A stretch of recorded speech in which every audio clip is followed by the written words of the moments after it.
તો નમસ્કાર દર્શક મિત્રો, સ્વાગત છે તમારું અમારી આ યુટ્યુબ ચેનલમાં. તો મિત્રો, આપણે રેવન્યુ તલાટી મોક ટેસ્ટ સિરીઝ ચાલુ છે. તેમાં આપણે આજે મોક ટેસ્ટ નંબર 5 જોવાના છીએ, જેમાં જૈન ધર્મ વિશેના અગત્યના MCQ પ્રશ્ન સાથે તેની ડિટેલમાં માહિતી જોવાના છે.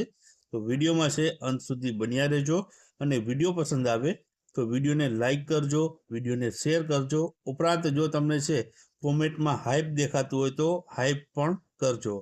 તો ચાલો આપણે વિડીયોની શરૂઆત કરીએ. તો એ તમે જોઈ શકો છો કે ઇતિહાસના ટોપિકમાં આપણે જે વૈદિક યુગ છે આગળ કાલે છે મૂક્યો હતો વિડીયો, આજે આપણે બીજા ટોપિકમાં જૈન ધર્મનો વિડીયો મૂકી રહ્યા છીએ. તો ચાલો આપણે વિડીયોની શરૂઆત કરીએ. તો પહેલો પ્રશ્ન છે કે નીચેનામાંથી કોણ જૈન ધર્મના વાસ્તવિક સંસ્થાપક મનાય છે? કોને વાસ્તવિક સંસ્થાપક જૈન ધર્મના મનાય છે? તો ઓપ્શન આપેલા છે, તેમાંથી જવાબની આપણે વાત કરીએ તો જવાબ આવશે ઓપ્શન બી આવશે. મહાવીર સ્વામીને છે તેને જૈન ધર્મના વાસ્તવિક સંસ્થાપક માનવામાં આવે છે. હવે મિત્રો, તેના વિશે વધારે માહિતી આપણે મેળવીએ. તો મહાવીર સ્વામીનો મિત્રો જન્મ ક્યાં થયો હતો? તો ઓપ્શન આપેલા છે, તેમાંથી જવાબની વાત કરીએ તો જવાબ આવશે આ પ્રશ્નનો, તે આવશે ઓપ્શન બી આવશે. કુંડળ ગામ ખાતે છે મિત્રો મહાવીર સ્વામીનો જન્મ થયો હતો. ત્યારબાદ આગળ વાત કરીએ તો તેના વિશે. તો મિત્રો, તેનો જન્મ ઈસવીસન પૂર્વે 599માં વૈશાલીના જે છે કુંડળ જે ગામ છે ત્યાં મિત્રો છે જન્મ થયો હતો. કેવલ્ય જ્ઞાનની વાત કરીએ તો તેમને કેવલ્ય જ્ઞાન છે 42 વર્ષે રુજુપાલિકા નદી તટે છે તેને કેવલ્ય જ્ઞાન થયું હતું. પ્રથમ ઉપદેશ તેમણે મિત્રો છે પાવા ખાતે આપ્યો હતો, અને મહાવીર સ્વામીનું મૃત્યુ જે છે 72 વર્ષની ઉંમરે રાજગુરુ પાસે પાવામાં તેનું મૃત્યુ થયું હતું. ત્યારબાદ હવે આગળ વાત કરીએ તો આગળનો પ્રશ્ન છે કે મહાવીર સ્વામી છે તેના માતાનું નામ શું હતું? તો ઓપ્શન આપેલા છે, તેમાંથી જવાબની વાત કરીએ તો જવાબ આવશે ઓપ્શન એ આવશે. ત્રિશલા છે તેની માતાનું નામ રહેલું છે. ત્યારબાદ આગળ જોઈએ તો તેના વિશે વધારે માહિતી જોઈએ તો મિત્રો, જે છે મહાવીર સ્વામી છે તેના પિતાનું નામ પૂછવામાં આવે તો સિદ્ધાર્થ જે છે ક્ષત્રિય કુળના તેઓ પ્રધાન હતા. માતા આપણે જોયું તે મુજબ છે ત્રિશલા દેવી છે. ભાઈની વાત કરીએ તો તેના ભાઈનું નામ નંદીવર્ધન હતું. પત્નીનું નામ યશોદા હતું. પુત્રી પ્રિયદર્શના નામ હતું. અને ગૃહત્યાગ મિત્રો છે મહાવીર સ્વામીએ 30 વર્ષની વયે કર્યો હતો, અને તપસ્યા 12 વર્ષ સુધી તેમણે તપસ્યા કરી હતી. ત્યારબાદ આગળ વાત કરીએ તો આગળ પ્રશ્ન છે, તો આગળનો પ્રશ્ન આપણે જોઈએ તો જૈન ધર્મમાં કુલ કેટલા તીર્થકર થયા છે? તો ઓપ્શન આપેલા છે, તેમાંથી જવાબની વાત કરીએ તો જવાબ આવશે ઓપ્શન સી આવશે. ટોટલ 24 તીર્થકર છે તે જૈન ધર્મમાં થઈ ગયા છે. હવે મિત્રો, તેના વિશે આગળ વાત કરીએ તો જૈન ધર્મના પહેલા તીર્થકર કોણ હતા? તો પહેલા નંબરના તીર્થકર કોને માનવામાં આવે છે? તો ઓપ્શનમાંથી મિત્રો જવાબની વાત કરીએ તો આમાં જવાબ આવશે ઓપ્શન એ આવશે. આદિનાથ અથવા તો ઋષભદેવને છે તે જૈન ધર્મના પ્રથમ તીર્થકર છે તેઓ રહેલા છે. ત્યારબાદ આગળ વાત કરીએ તો મહાવીર સ્વામીનો જન્મ મિત્રો છે કયા ક્ષત્રિય ગોત્રમાં થયો હતો? તો ઓપ્શન આપેલા છે, તેમાંથી જવાબની વાત કરીએ તો આમાં જવાબ આવશે ઓપ્શન ડી આવશે. ગાત્રક જે છે ક્ષત્રિય ગોત્રમાં છે મહાવીર સ્વામીનો છે જન્મ થયો હતો. ત્યારબાદ આગળનો આપણો પ્રશ્ન જોઈએ તો મહાવીર સ્વામી છે તો તેનું મૂળ નામ શું હતું? તો ઓપ્શન આપેલા છે, તેમાંથી જવાબની વાત કરીએ તો જવાબ આવશે ઓપ્શન બી આવશે. વર્ધમાન છે તેનું મિત્રો મૂળ નામ રહેલું હતું. ત્યારબાદ આગળનો પ્રશ્ન આપણે જોઈએ, જીઓ ઓર જીને દો આ વાક્ય છે તે કોણે કહ્યું હતું? તો ઓપ્શન આપેલા છે, તેમાંથી જવાબની આપણે વાત કરીએ તો આ પ્રશ્નમાં મિત્રો જવાબ આવશે તે આવશે ઓપ્શન બી આવશે. મહાવીર સ્વામીએ છે મિત્રો આ સૂત્ર અથવા તો વાક્ય કહ્યું હતું, જીઓ ઓર જીને દો. ત્યારબાદ આગળ જૈન ધર્મના પૂર્ણ જ્ઞાન છે તે માટે છે કયો શબ્દ છે રહેલો છે? તો પૂર્ણ જ્ઞાન માટે છે કયો શબ્દ જૈન ધર્મમાં વપરાય છે? તો જવાબ આવશે ઓપ્શન ડી આવશે, કેવલ્ય. પૂર્ણ જ્ઞાન મળ્યું હોય તેને જે છે તેના માટે શબ્દ જે વપરાતો હોય છે તેને કેવલ્ય તરીકે ઓળખવામાં આવે છે. ત્યારબાદ આગળ વાત કરીએ તો મહાવીર અને બૌદ્ધ બંને એ કોના શાસનમાં ઉપદેશ આપ્યા હતા? તો ઓપ્શન આપેલા છે, તેમાંથી જવાબની વાત કરીએ તો આમાં જવાબ આવશે ઓપ્શન એ જવાબ આવશે.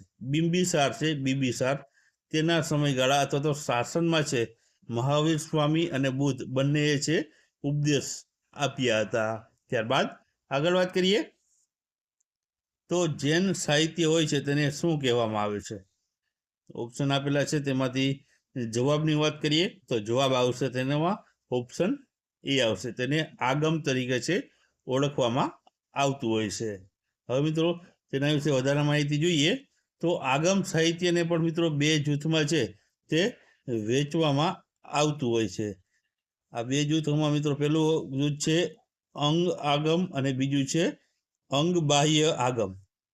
અંગ આગમમાં મિત્રો છે ભગવાન મહાવીર સ્વામીના પ્રત્યક્ષ ઉપદેશો હોય છે, જ્યારે અંગ બાહ્ય આગમમાં જે છે ગ્રંથોનું આગમનનું વિસ્તરણ કરેલું છે. આ ઉપરાંત જૈન ધર્મનું પ્રાચીન સાહિત્ય 14 પર્વ અને 12 અંગોમાં વેચાયેલું છે. તો ખાસ યાદ રાખજો કે જૈન ધર્મનું જે પ્રાચીન સાહિત્ય છે તે 14 પર્વ અને 12 અંગમાં વેચાયેલું છે, જેમાં સાધુ સાધ્વી અને જૈન અનુયાયીઓને લગતા નિયમો અને આ જે છે આદર્શોનો સમાવેશ થાય છે. ત્યારબાદ આગળ વાત કરીએ તો આગળનો જે પ્રશ્ન છે તે છે ભગવાન મહાવીરનો પ્રથમ શિષ્ય કોણ હતું? તો ઓપ્શન આપેલા છે, તેમાંથી જવાબની વાત કરીએ તો જવાબ આવશે ઓપ્શન સી આવશે, જમાલી છે તેનો પ્રથમ શિષ્ય હતો. ત્યારબાદ આગળનો આપણો પ્રશ્ન જોઈએ તો જૈન સમુદાયમાં પહેલા વિભાજનના શ્વેતાંબર સંપ્રદાયના સ્થાપક કોણ હતા? તો ઓપ્શન આપેલા છે, તેમાંથી જવાબની વાત કરીએ તો જવાબ આવશે ઓપ્શન બી આવશે, સ્થૂળભદ્ર છે તે શ્વેતાંબર સંપ્રદાયના સ્થાપક હતા. મિત્રો જૈન સમુદાયમાં છે બે વિભાજન પડ્યા હતા, એક શ્વેતાંબર અને એક દિગંબર. એ બે જે છે વિભાજન થયા હતા, તેમાં શ્વેતાંબર સંપ્રદાયના જે છે સ્થાપક હતા તે સ્થૂળભદ્ર રહેલા હતા. હવે મિત્રો તેના વિશે આપણે ડિટેલમાં માહિતી જોઈએ તો દિગંબર જે મગધ જે છે મગધમાં જ્યારે દુષ્કાળ પડવાથી ભદ્રબાહુના નેતૃત્વમાં જે સમૂહ દક્ષિણ ભારતમાં સ્થળાંતરિત થયો તે દિગંબર કહેવાયા. એટલે કે મિત્રો જો આપણે દિગંબર અને શ્વેતાંબરની વાત કરીએ છીએ તો દિગંબર છે મિત્રો તે દક્ષિણ ભારત તરફ ગયા અને તે ભદ્રબાહુના નેતૃત્વમાં ગયા હતા. અને આ સાધુઓ મિત્રો સંપૂર્ણ નગ્નતામાં વિશ્વાસ રાખે છે, એટલે કે કોઈ પણ પ્રકારના વસ્ત્ર પહેરતા નથી, નગ્નતામાં તેઓ વિશ્વાસ રાખે છે અને તેઓ તમામ 5 વ્રતોનું છે તેઓ પાલન પણ કરે છે. અને બીજો મિત્રો છે શ્વેતાંબર, આપણે જે વાત કરી તે સ્થૂળભદ્ર દ્વારા છે આ સંપ્રદાયનું નેતૃત્વ કરતા હતા, એમના દ્વારા છે આ જે છે સંપ્રદાય જે છે વિભાજન બાદ જે છે શ્વેતાંબર પડ્યું છે. આ સાધુઓ મિત્રો છે સફેદ વસ્ત્રો પહેરે છે, તેઓ બ્રહ્મચર્ય સિવાયના માત્ર 4 વ્રતોનું જ પાલન કરે છે. ઉપસંપ્રદાય તેમાં છે તેરાપથી સ્થાનકવાસી અને મૂર્તિ પૂજા તેના જે છે ઉપસંપ્રદાય રહેલા છે. તો આ મિત્રો દિગંબર અને શ્વેતાંબર બંને અલગ અલગ પડ્યા હતા. ત્યારબાદ આગળ વાત કરીએ તો આગળનો પ્રશ્ન છે કે અણુવ્રત શબ્દ કયા ધર્મ સાથે જોડાયેલો છે? તો ઓપ્શન આપેલા છે, તેમાંથી જવાબની વાત કરીએ તો જવાબ આવશે ઓપ્શન ડી આવશે, જૈન ધર્મ સાથે છે આ અણુવ્રત શબ્દ સંકળાયેલો છે. ત્યારબાદ જૈન ગ્રંથ કલ્પસૂત્ર છે તેની રચના કોણે કરી હતી? ઓપ્શન આપેલા છે, તેમાંથી જવાબની વાત કરીએ તો જવાબ આવશે ઓપ્શન સી આવશે, ભદ્રબાહુએ છે મિત્રો કલ્પસૂત્રની રચના કરી હતી.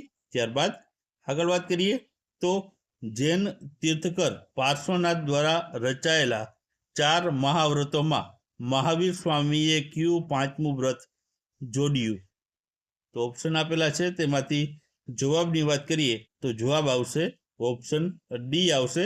બ્રહ્મચર્ય જે વ્રત છે પાંચમું, તે મહાવીર સ્વામીએ આ જૈન જે 5 મહાવ્રતો છે તેમાં જોડ્યું હતું. હવે મિત્રો આપણે તેના વિશે માહિતી મેળવીએ. તો જૈન ધર્મના જે 5 મહાવ્રતો છે તેના વિશે વાત કરી લઈએ. આ 5 મહાવ્રતોમાં પહેલું છે અહિંસા.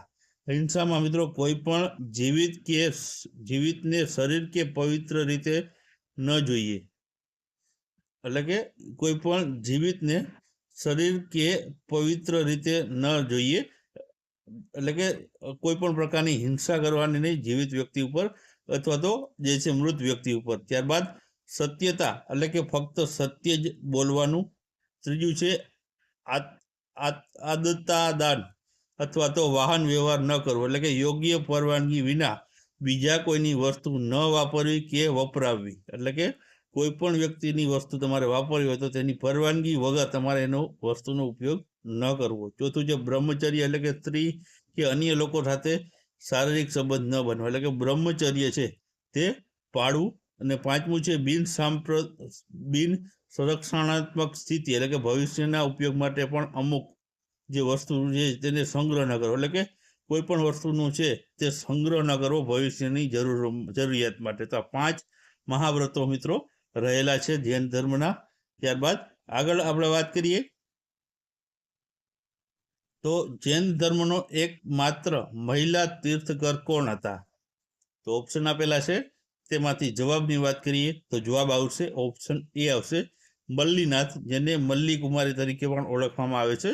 પરંતુ મિત્રો જૈન ધર્મના જે દિગંબર સાધુઓ છે તે જે આને પુરુષ જ માને છે, તેને મહિલા માનતા નથી. તેઓના મતે 24 તીર્થકર છે તે પુરુષ જ છે, પરંતુ જે મલ્લીનાથ છે તે એકમાત્ર મહિલા તીર્થકર છે જૈન ધર્મમાં જોવા મળે છે. ત્યારબાદ આગળનો પ્રશ્ન છે કે જૈન ધર્મમાં ઈચ્છા મૃત્યુ સ્વીકારવાની ઘટનાને શું કહે છે? તો ઓપ્શન આપેલા છે તેમાંથી જવાબની વાત કરીએ તો જવાબ આવશે ઓપ્શન બી આવશે. તેને સંથારો કહેવામાં આવે છે. જે ઈચ્છા મૃત્યુ સ્વીકારે છે તેને સંથારો કહેવામાં આવે છે. ત્યારબાદ આગળનો પ્રશ્ન જોઈએ તો ગુજરાતના ભાવનગરમાં કયું મોટું જૈન તીર્થ આવેલું છે? તો ભાવનગર જિલ્લાની વાત કરવામાં આવી છે, કયું જૈન તીર્થ આવેલું છે? તો જવાબ આવશે ઓપ્શનમાંથી મિત્રો તે છે ઓપ્શન સી આવશે. પાલીતાણા છે તે ભાવનગરમાં આવેલું છે, જે મોટું જૈન તીર્થ રહેલું છે. ત્યારબાદ આગળ વાત કરીએ તો આગળનો પ્રશ્ન છે કે આબુના દેલવાડાના જે જૈન મંદિર છે તે કોણે બનાવ્યા હતા? તો ઓપ્શન આપેલા છે તેમાંથી જવાબની વાત કરીએ તો જવાબ આવશે ઓપ્શન એ આવશે. વિમલ શાહે છે મિત્રો આ આબુના દેલવાડાના જૈન મંદિરો બંધાવ્યા હતા. ત્યારબાદ આગળનો પ્રશ્ન છે કે ઋષભદેવ અથવા તો જે આદિનાથ તેનું પ્રતીક શું હતું? તો ઓપ્શન આપેલા છે તેમાંથી જવાબની વાત કરીએ તો આમાં જવાબ આવશે તે આવશે ઓપ્શન બી આવશે. વૃષભ છે તે મિત્રો તેનું જે પ્રતીક રહેલું હતું ઋષભદેવનું અથવા તો આદિનાથનું. હવે મિત્રો જૈન ધર્મના જે 24 તીર્થકર અને તેના પ્રતીકો આપણે જોઈ લઈએ. ખાસ મિત્રો છે શરૂઆતના અને અંતના છે વધારે પૂછાતા હોય છે. અહીં તમને 24 તીર્થકરોના નામ આપેલા છે અને તેની સામે તેના પ્રતીકો આપેલા છે. ખાસ મિત્રો અહીં આપણે જે યાદ કરવા જેવા અથવા તો જે યાદ રાખવા જેવા છે તેના વિશે વાત કરી લઈએ, જે પરીક્ષામાં પૂછાઈ શકે. તો પહેલું છે મિત્રો ઋષભદેવનું પૂછાઈ શકે કે ઋષભદેવનું જે છે તે કેટલામાં તીર્થકર હતા અને તેનું છે પ્રતીક શું હતું? તો ઋષભદેવ પ્રથમ તીર્થકર અને વૃષભ છે તેનું જે મિત્રો પ્રતીક હતું. બીજું મિત્રો અજીતનાથનું પણ પૂછાઈ શકે, અજીતનાથ કેટલામાં તીર્થકર હતા અને તેનું પ્રતીક? તો અજીતનાથ બીજા તીર્થકર અને હાથી મિત્રો છે તેનું તીર્થકર રહેલું હતું. ત્યારબાદ આગળ આપણે વાત કરીએ તો મલ્લીનાથનું પૂછાઈ શકે કે મલ્લીનાથ કેટલામાં તીર્થકર હતા? તો 19માં તીર્થકર હતા અને તેનું જે છે પ્રતીક હતું તે કળશ હતું. ત્યારબાદ જે છે 23મું અથવા તો 21મું પૂછાઈ શકે નેમિનાથનું પણ.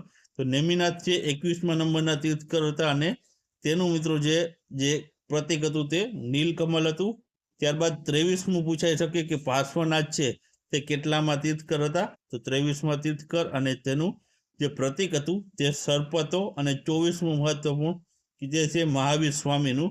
તો મહાવીર સ્વામી મિત્રો છે 24માં તીર્થકર હતા અને તેનું જે પ્રતીક હતું તે સિંહ રહેલું હતું. આ ઉપરાંત બીજા પણ તીર્થકરના નામ અને તેના જે પણ છે તે પ્રતીકો આપેલા છે, પરંતુ આ બધા મોટા ભાગે છે આ તીર્થકરોના જે છે પ્રશ્ન પરીક્ષામાં વધારે પૂછાતા હોય છે. તો મિત્રો આ હતા જૈન ધર્મ વિશેના અગત્યના MCQ પ્રશ્ન અને તેને રિલેટેડ અગત્યની ડિટેલ. જો વિડીયો પસંદ આવ્યો હોય તો વિડીયોને લાઇક કરજો અને વિડીયોને તમારા મિત્રો સાથે શેર કરજો.